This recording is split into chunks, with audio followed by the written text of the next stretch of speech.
అభివృద్ధి సంక్షేమం రెండు కళ్లుగా కూటమి పాలన సాగుతుందని రాష్ట్ర మంత్రి పొంగూరు నారాయణ తెలిపారు. నెల్లూరు నగరం 15వ డివిజన్ బాలాజీనగర్ ఉగాది సెంటర్లో 30 లక్షలతో డ్రైన్ల నిర్మాణ పనులకు భూమి పూజ, 46వ డివిజన్ రాధామాధవ్ సంతలో 28 లక్షలతో సీసీ రోడ్లు, డ్రైన్ పనులకు శంకుస్థాపన కార్యక్రమాలు జరిగాయి. ఈ కార్యక్రమానికి ముఖ్య అతిథిగా మంత్రి నారాయణ విచ్చేశారు. డివిజన్లకు విచ్చేసిన నారాయణకి స్థానిక నాయకులు, కార్యకర్తలు, ప్రజలు ఘనస్వాగతం పలికారు. ఈ సందర్భంగా అభివృద్ధి పనులను మంత్రి నారాయణ ప్రారంభించారు. ట్రంక్ రోడ్డులో దుకాణదారులను పలకరిస్తూ సందడి చేశారు. అనంతరం నారాయణ మీడియాతో మాట్లాడుతూ రాష్ట్రాన్ని అప్పుల పాలు చేసి కోట్ల రూపాయల కేంద్ర నిధులను దారి మళ్లించిందని ఆరోపించారు. సీఎం చంద్రబాబు నాయుడు పరిపాలనా అనుభవంతో రాష్ట్ర పరిస్థితి కుదుట పడుతుందని చెప్పారు. రాష్ట్రానికి పూర్వ వైభవం తీసుకొస్తామన్నారు. ఎన్నికల్లో ఇచ్చిన హామీలన్నీ నెరవేరుస్తామని నారాయణ హామీ ఇచ్చారు. Commissioner Nandan, mayor Sujatha Ashok, deputy mayor Roop Kumar Yadav, మాజీ మున్సిపల్ చైర్పర్సన్ తాళ్లపాక అనురాధ, కార్పొరేటర్లు, కూటమి నాయకులు, కార్యకర్తలు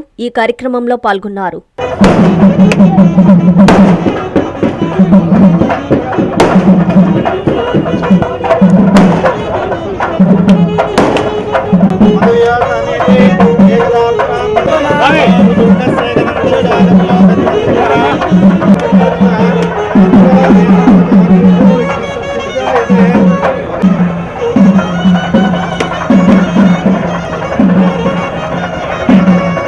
దాదాపు 65 లక్షల మందికి సంవత్సరానికి 34,000 కోట్లు, అంతా ఇంత కాదు. ఈ రాష్ట్రానికి వచ్చే ఆదాయం 94,000 కోట్లు అయితే 34,000 కోట్లు ఓన్లీ పెన్షన్స్కి ఇస్తున్నారు. తల్లికి వందనం కింద ఎంతమంది పిల్లలుంటే అంతమందికి 10,000 కోట్లు ఒకే రోజు వేస్తున్నారు. ఒకే రోజు రైతు సోదరులకి మాట చెప్పిన ప్రకారం 20,000 ఇస్తున్నారు. కేంద్ర ప్రభుత్వం 6,000, రాష్ట్ర ప్రభుత్వం 4,000. మహిళలకు ఏదైతే మాట చెప్పారో మాట చెప్పిన ప్రకారం 3 ఉచిత గ్యాస్ సిలిండర్లు ఇస్తున్నారు. బస్సుల్లో ఉచిత ప్రయాణం చేశారు. ఇమాం హౌజులకు వాళ్ళకి చెప్పిన ప్రకారం ఆటో డ్రైవర్కి వాళ్ళు ఇట్లా అనేక సంక్షేమ కార్యక్రమాలు. ఒకటి కాదు, ఎలక్షన్స్కి ముందు ఏదైతే చెప్పారో అవన్నీ చేస్తూ అవి కాకుండా ఇంకా కూడా ఎక్స్ట్రాగా చేస్తున్నారు. అయితే ఇవన్నీ డబ్బుండి కాదు, ఖజానా ఖాళీ. గత ప్రభుత్వం ఖజానా ఖాళీ చేసి 10 లక్షల కోట్లు అప్పు చేసి వెళ్ళారు. ఆ అప్పు తీర్చే బాధ్యత ఎవరిదంటే మనందరిది. ఒక ప్రభుత్వం అప్పు చేసి వెళ్ళిపోయినా వచ్చిన ప్రభుత్వం తీర్చాలా? ఎలా తీరుస్తుంది? మళ్ళీ ప్రజలు కట్టే ట్యాక్సులతోనే. అంటే గత ప్రభుత్వానికి ఆర్థిక వ్యవస్థను ఎలా నడపాలో తెలియక అంతా చిన్నాభిన్నం. కేంద్ర ప్రభుత్వం ఇచ్చిన ఫండ్స్ని కూడా డైవర్ట్ చేశారు. మన ఈ మధ్య టిట్కోస్ ఓపెన్ చేసాం నాయుడుపేటలో. 1,00,000 హౌసెస్ని రాష్ట్రంలో చేసాం. 2014-19లో శాంక్షన్ చేసినాయి. కేంద్ర ప్రభుత్వం డబ్బుల్లో కూడా 95 కోట్లు వేరే దాన్ని డైవర్ట్ చేశారు. వాళ్ళు ఇచ్చిన డబ్బుల్లో కూడా 95 కోట్లు డైవర్ట్ చేశారు. ఈ ప్రభుత్వం వచ్చినంత మళ్ళీ వెనక్కి ఇచ్చింది. ఇలా గత ప్రభుత్వం ఆర్థిక వ్యవస్థను చిన్నాభిన్నం చేసిన గౌరవనీయ ముఖ్యమంత్రి గారు వారికి ఉన్న అపార అనుభూతితో ఈరోజు రాష్ట్రాన్ని ముందుకు తీసుకుపోతున్నారు. ఎక్కువ ప్రయారిటీ ఈ రాష్ట్రంలో ఇండస్ట్రీస్ రావడానికి ప్రయత్నిస్తున్నారు. ఎందుకంటే యువత భవిష్యత్తు చూసుకుంటే ఇండస్ట్రీస్ రావాలా. ఇండస్ట్రీస్ వచ్చినప్పుడు ఉద్యోగాలు వస్తాయి. ఇండస్ట్రీస్ వచ్చి ప్రొడక్షన్ వస్తేనే, ప్రొడక్షన్ సేల్ చేసినప్పుడే ప్రభుత్వానికి జిఎస్టీ వస్తుంది. జిఎస్టీ ద్వారా ఖజానా నిండుతుంది. అందుకని ముఖ్యమంత్రి గారు లాంగ్ విజన్ దృష్టిలో పెట్టుకుని ఏ విధంగా అయితే హైదరాబాద్ని డెవలప్ చేశారో అలాంటి లాంగ్ విజన్తో ఈరోజు అనేక దేశ విదేశాల తిరిగి ఇండస్ట్రీస్ని తీసుకొస్తున్నారు. ఈ సంవత్సరం తీసుకుంటే భారతదేశంలో అన్ని రాష్ట్రాలకు వచ్చిన ఇండస్ట్రీస్లో 25.5% మన రాష్ట్రానికి వచ్చినాయి.